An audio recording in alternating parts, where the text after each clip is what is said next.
आजकल की दुनिया में हर कोई इंसान किसी न किसी कारण की वजह से दुखी है अपनी ज़िंदगी में। भले वो अमीर हो, गरीब हो, बीमार हो या किसी भी कंडीशन में हो, लेकिन छोटे से छोटे प्रॉब्लम को लेके हर एक इंसान आजकल के समय में दुखी है। मेरा ये फ़िल्म के थ्रू मैसेज था कि फ़िल्म का जो कैरेक्टर है रंजीत, उसकी ज़िंदगी में बहुत सारा प्रॉब्लम है।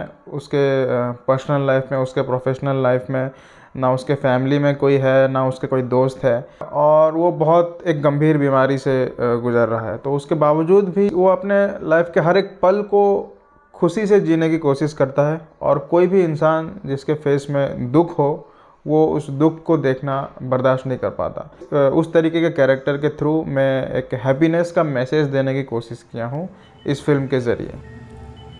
ओके मेहता जी, ये तो होना ही था ना एक दिन। चलिए अब इस कम समय में बहुत कुछ करना बाकी है। इस कैरेक्टर के लिए मैंने लगभग 2 महीने प्रिपेयर किया है। अगर देखा जाए तो मैंने 2 महीना दिया है इस कैरेक्टर को, इसको समझने में, इसकी साइकोलॉजी क्या है इस बंदे की जो है।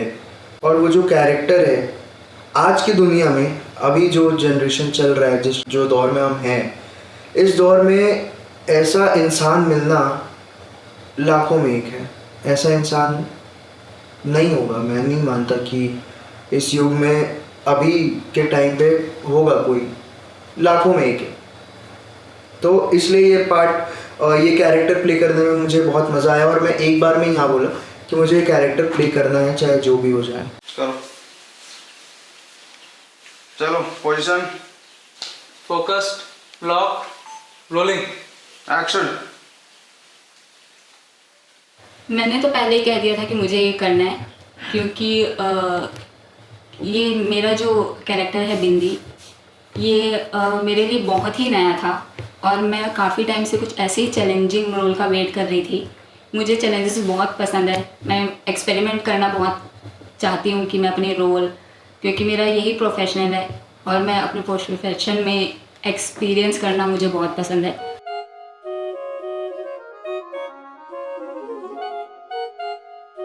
ये बिंदी मेरे लिए बहुत ही ख़ास एक्सपीरियंस रहा।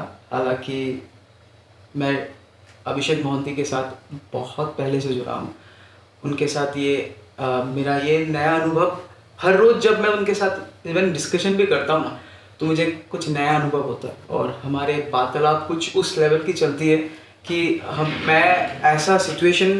लोग एक ऐसा जर्नी में चल रहे हैं कि जहाँ हम अलग लग रहे हैं बाकियों से, और कहीं ना कहीं ये अलग बहुत ही कुछ नया इनोवेशन लेके आ रहा है। सो फिलहाल तो मैंने उनके साथ पहले ही एक प्रोजेक्ट कर चुका हूँ जिसका नाम आप लोग ने जिक्र किया है, वाइल्ड मूव। सो वो हमारा बेसिक लेवल था। सो वो और उनके साथ मेरा पहला ही डेब्यू बोल सकते हो या फीचरिंग बोल सकते हो, हम दोनों का कोलैबोरेशन था।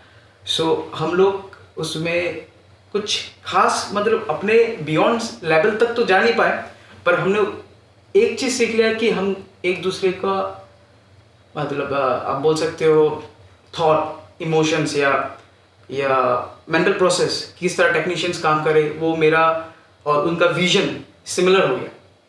सो आगे जाके हम इस बिंदी को लेके प्रोजेक्ट किए। हालांकि मैंने इस कहानी को बहुत पहले सुना था और हम इसको लेके बहुत आगे भी डिस्कस किए, पर ये था कि इसे शूट करना एक बहुत ही चैलेंजिंग होता, और इतनी टाइट शेड्यूल पे जब ये शूट हुआ तो हमें पता चला कि ये तो कुछ अलग ही निकल के आने वाला है, एंड बहुत ही अलग ही अनुभव था। एंड उनका हमेशा से अलग एक विजन होता, हम दोनों का एक साथ। मैं अपना सिनेमाटोग्राफी पॉइंट ऑफ व्यू उनके साथ खुल के शेयर कर सकता हूँ, वो मेरे विजन को समझ पाते हैं, मैं उनके विजन को समझ पाता हूँ। हम जाके उसको इमेज में बनाते हैं, और हर एक फ्रेम पे डिटेलिंग काम करना हमने सीख लिया है हालांकि, पर ये हम किसी से सीखे नहीं है, और हम ये अपने एक्सपीरियंस से, हम वार्तालाप करके, हम चीज़ों को ऑब्जर्व करके, फिल्म्स देख के या फ्रेम्स देख के स्टडी करते हैं, और साथ में ही हर चीज़ होता है। सो जब प्रोसेस अगर अटूट होता है तो आगे जाके उसका फ्रेम जो बन के आएगा प्रोडक्ट, वो बहुत ही अच्छा होने वाला है। तो यही हुआ, और इस फिल्म में मैं क्या बताऊँ, मन से लाइक मेरे लिए काफ़ी चैलेंजिंग था, बहुत नया था ये, और जो चीज़ मैं करना चाहता था बहुत पहले से, वो इस फिल्म में मैं कर पाया। मुझे वो फाउंडेशन मिला, या कह सकते हो मुझे वो खुली आज़ादी, फ्रीडम मिला कि मैं अपना ओन क्रिएटिविटी या अपने ओन विजन्स को मैं रख पाऊँ. We come to the end part of this shooting. It is the last day of the shoot. Although it was very tough and very nice experience for everybody. We totally done at the 5th day of the shoot and it's gone really well. And today is the last day of the shoot. We are on the end of the shoot. So this is the first setup what we are doing and this is the first take of this day. So although we were trying our best to achieve the great things and it will come great masterpiece for this entire everybody and it's our hard work. इस film को लिखने की प्रेरणा कोई inspiration कहाँ से मिली? कैसे एक घटना हुई कि ये फिल्म आपने लिखा? क्योंकि इसकी कहानी बहुत अलग है, यूनिक है, एबनॉर्मल है थोड़ी, है? तो कहाँ से आपको इसकी प्रेरणा मिली? इंस्पिरेशन की अगर बात की जाए तो मैं प्रीतेश सर की बात करूंगा. तो वो हर वक्त जो भी उनके माइंड में आइडिया आए तो मेरे को बोलते रहते हैं कि देख इस पे बना सकता है फिल्म, इस पे बना सकता है फिल्म. तो उनका भी सोच कुछ डिफरेंट है, वो थिएटर बैकग्राउंड से. और एक दिन ऐसे ही बात करते करते वो एक टॉपिक दिए कि एक कैरेक्टर है ऐसा है जो बिंदी लगा के घूम रहा है रास्ते में और सब लोग देख के उसको हंस रहे हैं. इतना है. अब देखो क्या कर सकते हो इसके साथ. तो ये बहुत इंटरेस्टिंग लगा. एक कैरेक्टर बिंदी लगा के घूम रहा है, क्या हो सकता है उसके पीछे का रीजन. वो प्लॉट आइडिया मुझे बहुत यूनिक लगा जो कि पहले इस काइंड ऑफ कुछ हुआ नहीं था, ना कि शॉर्ट फिल्म में कहीं देखा था, ना कि फीचर फिल्म में कहीं देखा था. तो वो वहाँ से वो आइडिया चालू हुआ और मुझे लगा कि इस पर मैं काम कर सकता हूँ, कुछ डेवलप कर सकता हूँ. तो मैं डेवलप करना चालू किया और डेवलप करते करते जो है, अब डिटेल में नहीं बात करना चाहता तो बहुत डिटेल हो जाएगा, लेकिन हाँ मुझे लगा वो प्लॉट पॉइंट अच्छा है तो उसमें मैं काम करना चालू किया और काम करते करते वो स्टोरी बना जो, और फिर जो लोगों को सुनाया तो सबको अच्छा लगा. सर को खुद को सुनाया तो वो तो बोले कि इसमें फिल्म बनना चाहिए. बाकी आपने इस फिल्म में बहुत सारे नॉन एक्टर के साथ भी काम किया, कुछ जो एक्टर नहीं थे उनके साथ काम करने का एक्सपीरियंस कैसा रहा? जैसे कि मैं बोला था पहले भी कि मेरे हर फिल्म में मैं कुछ नया चैलेंजेस लेना चाहता हूँ और हर फिल्म पिछले से बेटर हो. तो मैं जितना चैलेंजेस ले सकता हूँ बजट के अकॉर्डिंग उतना मैं ले लेता हूँ. एग्जीक्यूशन बात की बात है, लेकिन जी जान लगा देते हैं. मैं टीम डेवलप कर रहा हूँ. फिल्म मेकिंग एक आदमी का काम है नहीं. तो मैं खुशकिस्मत हूँ कि मेरे को राहुल डे मिला जो एग्जैक्टली मेरा विजन को समझता है और दोनों मिलके जो है मैं उसको अंडरस्टैंड करता हूँ जैसे कि वो बोला कि वो भी मुझे अंडरस्टैंड करता है. तो मुझे नहीं लगता अगर राहुल डे नहीं मिलता तो ये फिल्म जो है, मेरा जो विजन है एग्जैक्टली निकल पाता. भले कुछ और निकलता लेकिन मेरा जो विजन है इस फिल्म को लेके वो नहीं निकल पाता. तो टीम का तो बहुत अमित जी के बारे में बात करना चाहूँगा. अमित जी और जोशवा जो हैं वो बहुत पहले से हम लोग दोस्त हैं, हर प्रोजेक्ट में इन्वॉल्व हैं. तो वो दोनों इतने कोऑपरेटिव है, मैं उनको साथ लेके चलना चाहता हूँ. हर प्रोजेक्ट में साथ लेके चलना चाहता हूँ. इसमें मैं उनसे बहुत कुछ सीखता हूँ, वो लोग मेरे से बहुत कुछ सीखते हैं. तो ऐसे ही मतलब सीखते हैं नॉर्मल. तो मैं ऐसा टीम बनाना चाहता हूँ जो मेरे विजन को समझे और प्रोडक्शन में वो दोनों मेरे विजन को समझते हैं, इसलिए हर प्रोजेक्ट में इन्वॉल्व होते हैं. बाकी एक्टर्स की बात की जाए तो कैरेक्टर का रिक्वायरमेंट क्या है. अब आपने बहुत सारे नॉन एक्टर के बारे में बात की है तो स्टोरी का रिक्वायरमेंट ही वही था.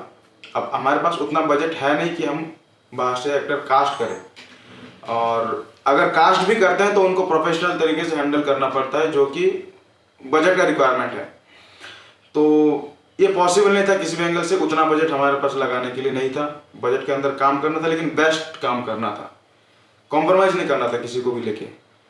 तो मैं ये चैलेंज उठाया और इसका सबसे बड़ा इंस्पिरेशन मैं बोलना चाहूँगा सत्यजीत रे से भी. ये मेरा सबसे बड़ा इंस्पिरेशन है क्योंकि जो पहले फिल्म बनाए थे पाथे पंचली उसमें 90% नॉन एक्टर थे. वो भी इसी कंडीशन में फिल्म बनाए थे. उनके पास भी बजट नहीं था, उनका 2 साल लगा वो फिल्म बनने में. बस उनमें 10% जो है प्रोफेशनल्स थे. सिर्फ एक्टर की बात नहीं है, टीम ही 10% प्रोफेशनल थे, बाकी 90% नॉन प्रोफेशनल थे. मतलब फर्स्ट टाइम एक्टर्स की बात करें तो एक्टर नहीं थे कोई. तो वो उस लेवल का फिल्म बनाए और वो उनका पहला प्रोजेक्ट था, और वो उस टाइम पीरियड में 50s के टाइम पीरियड में, आज तक तो डिजिटल है, मोबाइल है, कैमरा है, हम लोग कहीं भी शूट कर सकते थे, लेकिन उस टाइम एक रील चलाओ तो उसका भी पैसा लगता था, एक रीटेक लगा तो पैसा लगता था। तो उस सिचुएशन में वो नॉन एक्टर को लेके उस लेवल का फिल्म बना जो फर्स्ट इंटरनेशनली एक्लेम बना। तो मुझे लगा कि ये कोई बड़ा चैलेंज नहीं है मेरे लिए, क्योंकि वो उस लेवल का काम कर सकते हैं, ये कुछ भी चैलेंज नहीं है और इसको बेस्ट निकाल सकता हूँ मैं। तो मैं चैलेंज उठाया। अगर मेरे पास बजट भी आ जाता, मैं प्रोफेशनल को ले लेता, फिर शायद मैं सीख नहीं पाता चीज़ें। तो मेरा टारगेट ये था नॉन प्रोफेशनल को ही लेके जाना है, और उसमें बजट भी बचेगा। और मेरा चैलेंज यही था कि उनसे रियलिस्टिक एक्टिंग कैसे निकालूं। मेरे को उनके साइकोलॉजी को समझना था। हर कैरेक्टर, कोई गरीब है तो ओरिजिनल गरीब है, उसको एक्टिंग कराना है तो उसके साइकोलॉजी को समझना पड़ता है। तो मैं समझा, जितना हद तक कोशिश मतलब हो सके। टाइमिंग भी बहुत मैटर करता था, तो जिस लेवल तक जा सकता था मैं उनके साइकोलॉजी समझ के उनसे एक्टिंग निकाला। और सबसे बड़ा चैलेंज था बच्चों से एक्टिंग कराना। और बहुत डर था मुझे पहले, बहुत मतलब एक्साइटमेंट भी था कि बच्चों को डायरेक्ट करना है कभी ना कभी, और इसमें ये चांस मिला। तो स्क्रीन प्ले में मेरे को लगा कि ये पार्ट काट देना चाहिए, क्योंकि बच्चों से नहीं करा सकते, लेकिन फिर भी मैं रखा चैलेंज को, मुझे करना है किसी भी हालत में। तो किया, कोशिश किया। अब टाइमिंग में थोड़ा सा गड़बड़ी के कारण नहीं कर पाया। करीब 3-4 बच्चों का सीन था, लेकिन 2 बच्चों का नहीं हो पाया। लेकिन एक बच्चे जो है उससे जिस लेवल तक निकालना चाहता था वो निकल गया। वो छोटी 6 साल की बच्ची थी, और जो चाहिए था वो उस बच्चे से मिल पाया। बाकी जो 2 बच्चे थे उनको डायरेक्ट करने के लिए शेड्यूल गड़बड़ाने के कारण उनके पास टाइम नहीं था मुझे डायरेक्ट करने के लिए, तो उस कारण वो हल्का सा बिगड़ा, ज़्यादा कुछ नहीं। वो जो भी बिगड़ा वो कुछ फर्क नहीं पड़ेगा, ज़्यादा फर्क नहीं पड़ेगा स्क्रीन प्ले में। तो वो है, बाकी यही एक्सपीरियंस था नॉन एक्टर्स के साथ काम करके। मतलब एक विज़न ये भी था हमारे फिल्म बनाने के दौरान कि जैसा जनरली जो शॉर्ट फिल्म रहते हैं, मैक्सिमम जो हम लोग कहीं पे भी शॉर्ट फिल्म देखने को मिलता है, मैक्सिमम शॉर्ट फिल्म में ये कोशिश करते हैं कि एक पर्टिकुलर लोकेशन में या 1-2 लोकेशन के अंदर 1-2 कैरेक्टर के अंदर हम एक शॉर्ट फिल्म शूट कर लें। लेकिन मेरा विज़न ये था कि भले ये शॉर्ट फिल्म है, ड्यूरेशन में कम है, लेकिन इसमें काफ़ी सारे कैरेक्टर्स, काफ़ी सारे लोकेशन का इंक्लूड होते हुए एक फीचर फिल्म का ये टच दे। तो ये मेरा विज़न था, और इस विज़न के कारण हमें बहुत सारा लोकेशन को कवर करना था शूट के दौरान, और साथ ही साथ बहुत लिमिटेड बजट के कारण हमें बहुत ही टाइट शेड्यूल में काम करना पड़ा। और क्या क्या चैलेंजेस आपको फेस करने पड़े इस फिल्म को बनाते समय? चैलेंजेस फर्स्ट ऑफ ऑल ये था कि हम टेक्नोलॉजी की तरफ से बहुत ही लिमिटेड वे में गए हैं। हमारे पास आप कह सकते हो बजट या और भी लिमिटेशंस होती हैं, तो कम इक्विपमेंट्स के साथ, कम चीज़ों के साथ शूट करना, वो भी इस लेवल तक का, ये एक बहुत ही बड़ा चैलेंजेस था। मैं ज़्यादा स्पेसिफिकल टेक्निकेशंस बात नहीं बताना चाहता, क्योंकि ये बहुत ही लेंदी हो जाएगा प्रोसेस। बस हमें था कि ये चीज़ हमें वाइड में लेना था, और हम इस वक्त चाह रहे थे कि कुछ सिनेमा दिखाए। लाइक हम सिनेमा के तो बात करते हैं, बट हम बना देते हैं यूट्यूब वीडियोज़ एंड ऑल, मतलब क्वालिटी हो और भी एक्सप्रेस।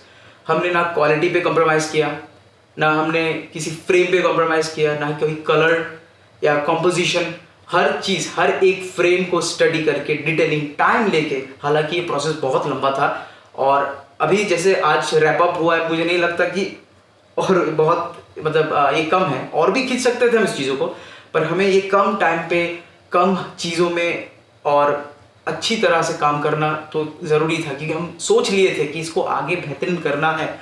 और जिस तरह हमने हर एक फ्रेम में जान डाला, आप बोल सकते हो, एक एक शॉट पे जान डाला, मेरे ख्याल से ये मेरे लिए बहुत ही अलग ही अनुभव है। और यही चैलेंजेस था, कम वक्त पे सुबह जल्दी उठना, और हार्ड ये था कि ये मैक्सिमम शॉट यहाँ पे आउटडोर भी था, तो लाइटिंग कंडीशन को देखते हुए, क्योंकि हालांकि अभी सर्दियाँ चल रही हैं, तो सुबह हमें सनराइज लेट मिल रहा है, सनसेट जल्दी हो रहा है, तो उस चीज़ों को देख के हमें बहुत ही शॉट्स टाइमिंग के साथ सेट करना पड़ा। और किसी और पर ऐसा बात नहीं कि हमने छोड़ दिया उस चीज़ों को, अगर जैसे कुछ शॉट नहीं निकल रहा है तो हम इसे शेड्यूल आगे लेके या उस पर और तरीके से काम करके उसको बेहतरीन करने की कोशिश किया। और इस मूवी का थ्रू आउट लाइटिंग में बस सिंपली गए हम, कुछ अलग इनोवेटिव लाइटिंग किए नहीं इस पर। हम इसमें नॉर्मल प्रैक्टिकल और मोटिवेशन लाइटिंग के थ्रू ही हम दिखाया। डे लाइट तो डे लाइट और डस्क है तो डस्क, जो चीज़ होता है। और इंडियन टोन को हमने सही से पकड़ा, जो हमें पकड़ना चाहिए था, जो हम बहुत पहले से लैक कर रहे थे। और आज भी आप कहीं भी देख लो, हम कॉपी करना बहुत अच्छे जल्दी सीख जाते हैं, पर अपने कल्चर को हर चीज़ का, जैसे अगर आप हॉलीवुड के जाइए तो उनका अपना टोन है और अपना इंडिया का अलग टोन है, तो हम भूल जाते हैं और हम चले जाते हैं उन्हें कॉपी करने के लिए। हालांकि ये चीज़ गलत है और हमने इस चीज़ को एक लॉ बनाया कि चलो हम इसे इंडिया है तो इंडिया जैसा ही दिखाएंगे। इंडिया में ऐसा टेम्परेचर होता है तो इसी टेम्परेचर पे शूट किया जाएगा। इस तरह कॉम्पोजिशन निकल सकता है। यहाँ पे भी ऐसे ऐसे फ्रेम्स हैं। तो बस यही था चैलेंजेस और जिसे हमने सही तरह से किया। कोई नया चैलेंजेस आपको फेस करना पड़ा? चैलेंजेस वही मैं फिर से दोहराना चाहूँगा कि हर फिल्म चैलेंज ही है, और फिल्म मेकिंग में चैलेंज ना हो तो वो फिल्म मेकिंग है ही नहीं। तुम घर बैठ के फिल्में नहीं बना सकते, उतरना पड़ेगा। चाहे बॉलीवुड हो, हॉलीवुड हो, जिस लेवल की फिल्म हो, चाहे करोड़ों लगे हो, हर फिल्म में चैलेंजेस है, बार बार के चैलेंजेस है। तो ये जो फिल्म मेकर है उसको नोट करके लिख लेना चाहिए कि चैलेंजेस तो उसमें है ही। कुछ भी हो सकता है सेट में, लेकिन कूल रहना है, पूरा टीम को लेके जाना है। एज ए डायरेक्टर तुम अगर कहीं पे फ्रस्ट्रेट होकर बैठ गए, टीम कुछ नहीं कर पाएगा। तो टीम को लेके चलना है, और जितना बड़ा टीम उतना बड़ा चैलेंजेस, और उसके लिए पहले से प्रिपेयर हो डायरेक्टर तो ही कर सकता है। अगर चैलेंजेस को अगर इग्नोर करे डायरेक्टर, चैलेंजेस नहीं आएगा तो फिर नहीं हो सकता। जितना भी प्री प्लान हो, हर फिल्म में चैलेंजेस आता है। तो चैलेंजेस को तो मैं मान के ही चलता हूँ और मुझे मजा आता है चैलेंजेस करने में। जिस फिल्म में चैलेंज नहीं है मैं वो एक्सेप्ट करना ही नहीं चाहता हूँ। चैलेंजेस पे बहुत बहुत कुछ सीखना चाहता हूँ, और आगे जो मेरा प्लान है इससे भी बेटर बने, उससे आगे इससे भी बेटर बने। एज ए डायरेक्टर आप फिल्म दर फिल्म बना रहे हैं, तो आपके फिल्म में क्या चेंजेस हो रहे हैं? क्या आप देख रहे हैं कि प्रोग्रेसिव आप में क्या चीज़ें हो रही है और नई चीज़ें जो डेवलप हो रही है फिल्म दर फिल्म? चेंजेस की अगर बात करूं, फिल्म मेकर को, इंडिपेंडेंट फिल्म मेकर को सबसे बड़ा प्रॉब्लम, सबसे बड़ा चैलेंज होता है बजट। तो अभी लर्निंग स्टेज में है, एक आध फिल्म बनाए तो कोई प्रोड्यूस नहीं करेगा तुम्हारे फिल्म को। तो वो टारगेट यही रहता है, अगर 1000 रुपये का बजट है, मैं उसको ऐसे बनाऊं कि वो 10,000 का बजट का फिल्म दिखे, ताकि वो फिल्म दिखा के मैं किसी को बोलूं कि 10,000 का बजट है भाई, मेरे को नेक्स्ट फिल्म करना है, 20,000 लगेगा, तो वो मेरे को भरोसा कर सकता है। अब 20,000 लगा के बजट में फिल्म बनाऊं तो मुझे दिखाना है, उस लेवल का कोशिश रहता है कि 50,000 का बजट दिखे। तो टारगेट यही रहता है मेरा, और बजट ही सबसे बड़ा चैलेंज रहता है मेरे लिए। बाकी चीज़ें तो है ही, बहुत सारे हैं, बजट के अकॉर्डिंग वो चेंजेस होता रहता है, हैंडल करते रहते हैं चीज़ें, एक्सपीरियंस करते रहते हैं। हर फिल्म का अलग अलग लोकेशन, अलग अलग एक्टर्स, अलग अलग चीज़ों की अलग अलग रिक्वायरमेंट होती है हर फिल्म की। तो हर फिल्म का अलग अलग चैलेंजेस रहता है, और वो करते करते एक इंसान सीखता है। बाकी मैं फिर एक बार एक्टरों के ऊपर ही आऊँगा। 2 एक्टर आपने लिए, भूपेंद्र नानक और त्रेता, दोनों में क्या आप एक्टिंग स्किल कैसे देखते हैं? सबसे पहली बात, भूपेंद्र की बात करूं तो इससे पहले वाइल्ड मूव में उसके साथ काम किया था। अगर ऑनेस्टली बोलूं, वाइल्ड मूव में उसका काम मुझे नहीं पसंद आया था। एफर्ट दिया था लेकिन कम टाइम निकाला था। मुझे उतना बिलीव है कि वो अगर एफर्ट देता, टाइम देता तो वो निकाल लेता, उतना बिलीव है, इसलिए मैं उसको कास्टिंग किया हूँ।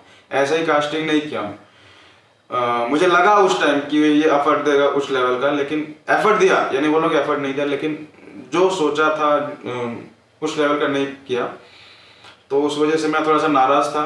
बहुत लोगों से मुझे रिव्यू मिले कि एक्टिंग थोड़ा सा ये उस फिल्म में, हालांकि आम जो ऑडियंस है उनके लिए कोई नहीं, उनके लिए वो डिस्ट्रैक्शन नहीं है उसका एक्टिंग, लेकिन जो डिटेल में अगर बात की जाए तो उसमें मुझे खुद भी लगा और बहुत सारे रिव्यू भी मिला कि वो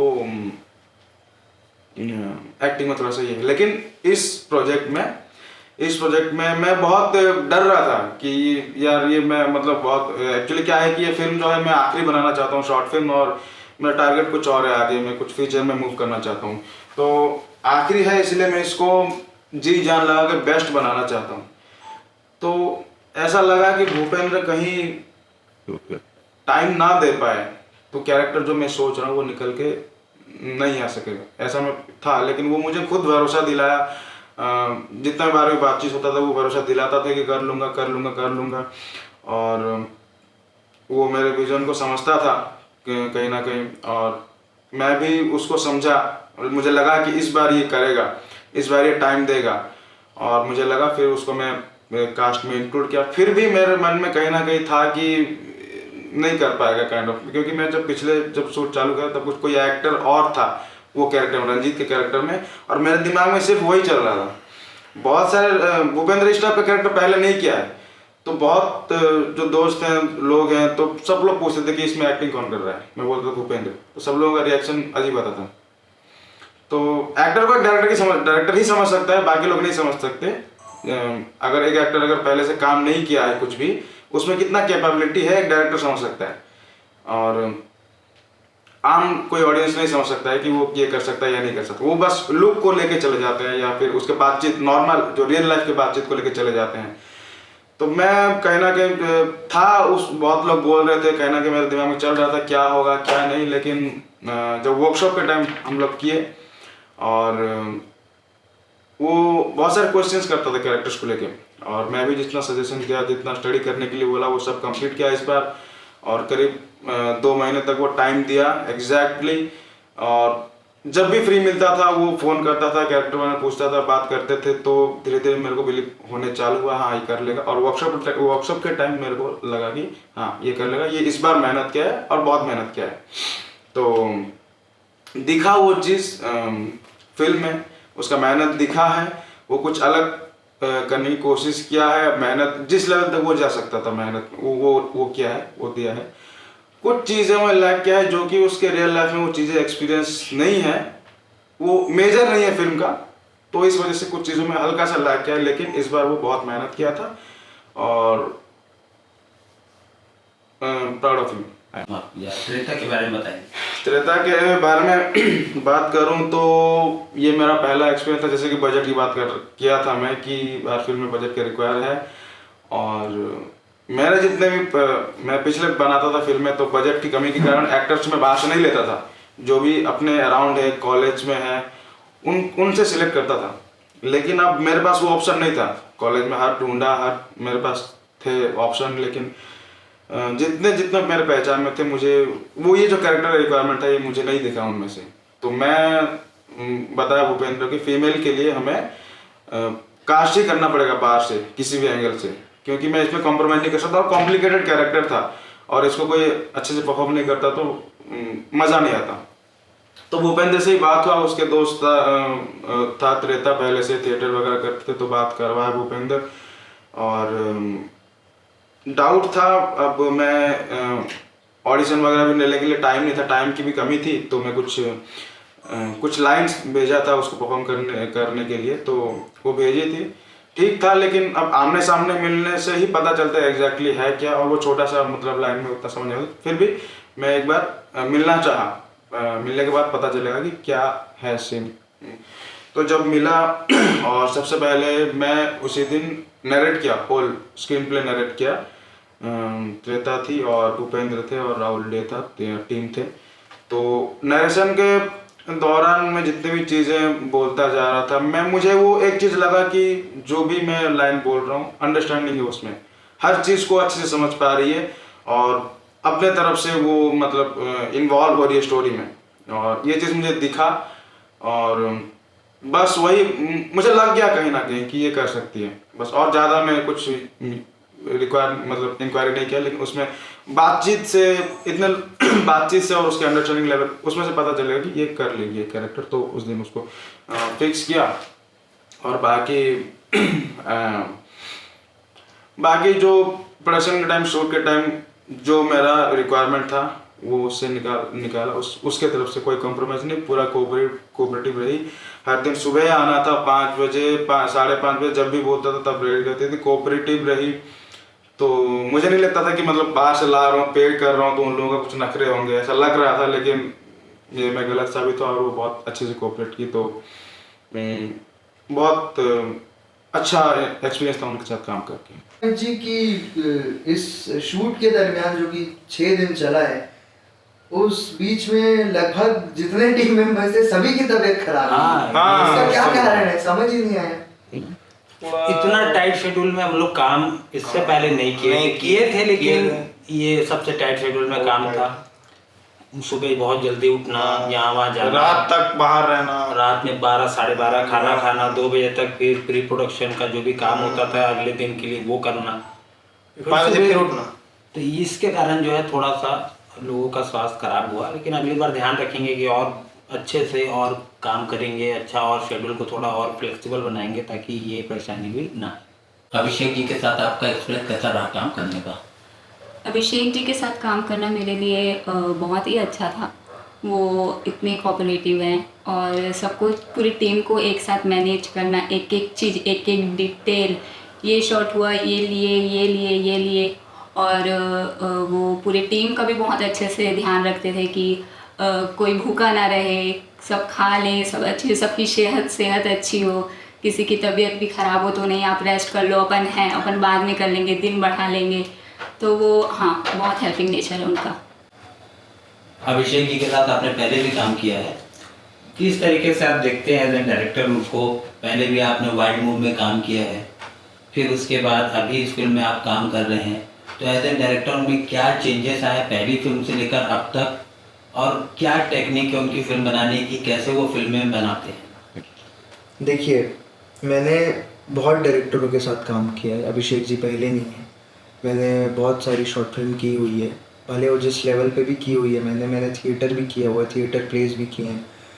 तो इतना डिटेलिंग में काम मैंने अभी तक, मतलब मेरे को हो गए 4 साल हो गए होंगे इस फील्ड से जुड़े हुए, तो मैंने कभी भी इतना ध्यान रखना, इतने डिटेल में काम करना और इतना पैशनेट कोई इंसान, कोई डायरेक्टर या कोई फिल्म मेकर जो भी XYZ अपने प्रोफेशन को लेके, अपने काम को लेके इतना पैशनेट और इतना डेडिकेटेड और इतना डिटेलिंग में काम करने वाला इंसान मैंने नहीं देखा है। और मैं एकदम श्योर हूँ कि अभिषेक जी आने वाले टाइम पे बॉलीवुड या सिनेमा को बहुत कुछ दे के जाएंगे।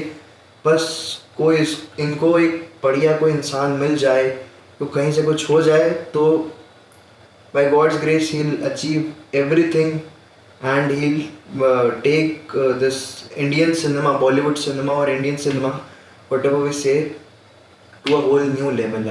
I feel that. एक आखिरी सवाल, फिल्म अब बन गई है, क्या आप देखते हैं फ्यूचर, इसका फ्यूचर क्या है फिल्म का, और कैसे कहाँ जा सकती है फिल्में और क्या उपलब्धियाँ हासिल कर सकती है? देखिए, पहले जैसे मैं बोला था कि मैं कोई अवार्ड, कोई किसी चीज़ के लिए काम नहीं करता हूँ फिलहाल तक के लिए। फिलहाल मैं ये मेरा लास्ट शॉर्ट फिल्म है, मैं सोच रहा हूँ, तो मैं ना अपने दिल से जो ठीक लगता है वो मैं करता हूँ। मैं सिनेमा का पागल हूँ, मैं दुनिया के हर तरीके के सिनेमा को पसंद करता हूँ, चाहे जापानीज हो, चाइनीज़ हो, अमेरिकन हो, इंडियन हो, बांग्लादेश हो, किसी भी कंट्री का हर सिनेमा को पसंद, अच्छे सिनेमा को पसंद करता हूँ। और मेरा टारगेट यही रहता है कि उन सब फिल्मों से जो मैं सीखता हूँ, मुझे अच्छे सिनेमा बनाना पसंद है, तो मेरा टारगेट वही रहता है। बाकी अवार्ड्स का मेरा लेन देन नहीं है। पहले था एक टाइम पे कि मुझे अवार्ड जीतना है, मुझे इतना यहाँ भेजना है, यहाँ स्क्रीनिंग करना है, नहीं, क्योंकि ये विजन इसलिए चेंज हुआ क्योंकि मैं जिस लेवल तक पहुँचना चाहता हूँ, मेरा जो ड्रीम है, बड़े जो ऑस्कर विनर्स डायरेक्टर्स हैं जिनको मैं इंस्पिरेशन मानता हूँ, तो सबको मैं इन डेप्थ स्टडी किया और मुझे यही चीज़ कॉमन मिला कि वो किसी अवार्ड के लिए फिल्में नहीं बनाते हैं, वो अपने दिल से जो आता है, वो सिनेमा के सब सिनेमा के पागल हैं और वो दिल से फिल्में बनाते हैं। और जो दिल से फिल्में बनाया वो अवार्ड जीतता ही जीतता है। अगर अवार्ड के लिए फिल्म बनाओगे तो अवार्ड नहीं जीतेगा। तो मेरा टारगेट ये रहता है कि मेरा जैसा विजन है, चाहे वो ग्रामर ब्रेक करे, रूल ब्रेक करे, कोई कुछ बोले, मेरे को कोई फर्क नहीं पड़ता। मैं कुछ अलग करना चाहता हूँ, मेरे अंदर से जो आया मैं उसी को करना चाहता हूँ। बाकी अवार्ड बाद की बात है। वैसे अवार्ड की बात करें तो मेरा टारगेट है इस फिल्म को जब रेडी हो जाए तो मैं इंडियन लेवल के फिल्म फेस्टिवल्स में भेजूँ, नेशनल अवार्ड के लिए भेजूँ, दादा साहब फाल्के में भेजूँ, और जितने बड़े फेस्टिवल्स है उनमें 4-5 फिल्म फेस्टिवल में भेजने का प्लान है। अगर उनसे वहाँ से कुछ अवार्ड्स आता है तो बाहर भेजने का भी प्लानिंग है।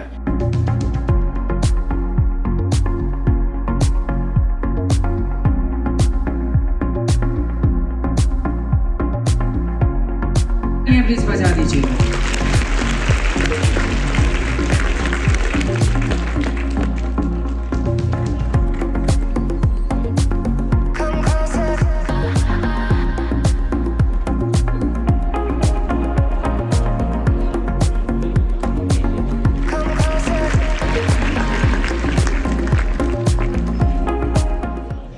सबसे पहले तो आपका स्वागत है चंबल इंटरनेशनल फिल्म फेस्टिवल में। आप यहाँ फर्स्ट टाइम आपकी फिल्म यहाँ पर आई है या पहले भी आप आ चुके हैं? नहीं मैम, ये पहली बार है और ये मेरा पहला प्रोफेशनल शॉर्ट फिल्म। कैसा अनुभव हो रहा है?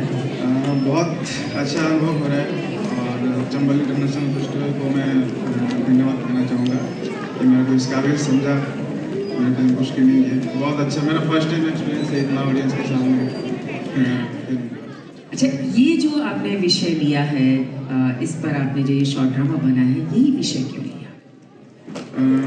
एक्चुअली मैम एक इसका जो कोर मैसेज है जो मुझे देना था ऑडियंस को, बेसिकली आजकल के सोसाइटी में लोग जो है ना दुखी रहते हैं। हर एक छोटे से छोटे प्रॉब्लम कुछ हुआ तो बहुत दुखी हो जाते हैं।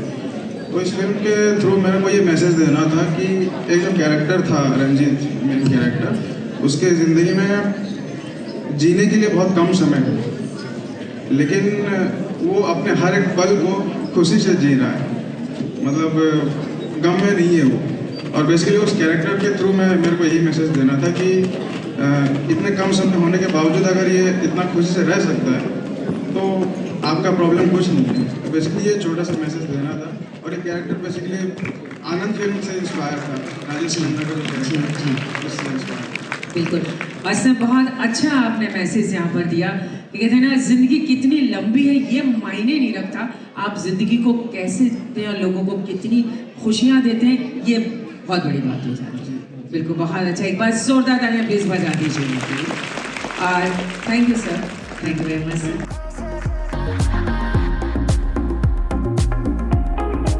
छोटी सी मूवी में पूरी एक ज़िंदगी को डिफाइन करना बहुत मुश्किल बात होती है और मैंने 15 मिनट में एक लाइफ को जी ऐसा महसूस हुआ ये छोटी सी बिंदी से।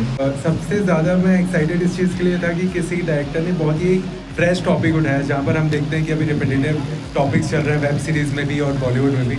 आज छत्तीसगढ़ के बारे में हम कहीं बात करते हैं या फिल्म प्रोडक्शन में किसी के बारे में बात करते हैं तो लोग पिछड़ा वर्ग समझते हैं, पिछड़ा स्टेट समझते हैं हमारे राज्य को।